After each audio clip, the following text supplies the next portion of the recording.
mag-invest. Deserve din ng iba yan kung ano. Deserve nating lahat. 2M. 2M na to eh. Ito pa. Ito magkano ba to? Yung parang kinakabahan ako, parang ito ata yung price dyan ah. 431. Ano ka ng waiting ka naman? Oo.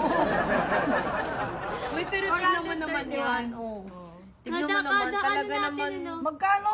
Palong-palo yan. 431. 431. Oh. Kung bangle, 265. Anak ng waiting ka naman dyan, oh. I-close na natin yung lahat. Ay, magkano? Teka lang. 2.6 lang, 2.6. Tas dito, magkano? 200 may get. 285. 285. Ito kaya hanggang 265.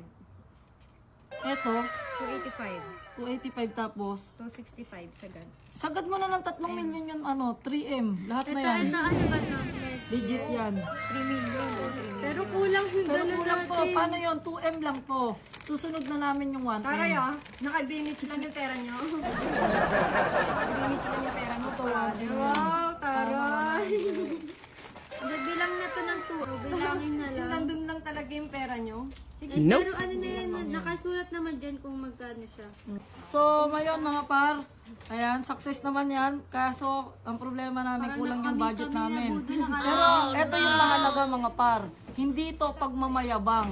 Ha? Kung nagbayad kami ng 2 million, hindi pagmamayabang yan. Ayan po ay inspirasyon sa mga gustong mag-invest. Yung 2 million mo, yung 2 million mo, yung 3 million mo, kaya mo pang paluguin yan. Kaya eto, good investment to, kaya namin to binili kasi gusto rin namin to gusto rin namin talaga magbenta. At syempre kung may And in the pangarap ka, future nga, next dire-diretso week na lang. daw, di ba? O, at next week magtataas, edi tumubo na kami, di ba? Ganun lang naman yan mga par. And lahat naman sila deserve ng mag-invest. Ayan, So, lahat good ng mga investment yung gold kasi hindi laluluma. Parang Oo, tsaka pwedeng mapamana, oo. Tsaka habang tumatagal, ang kagandahan dito is Tumataas. Pwede, lumalaglo talaga, hindi ka talo dito sa ginto. hindi kagaya ng mga material na cellphone, Opo. kotse, nasisira, di ba? So, yun lang mga par. Pag-hintay nyo guys, PM na kayo. And yun lang, maraming salamat. Bye-bye. Peace out.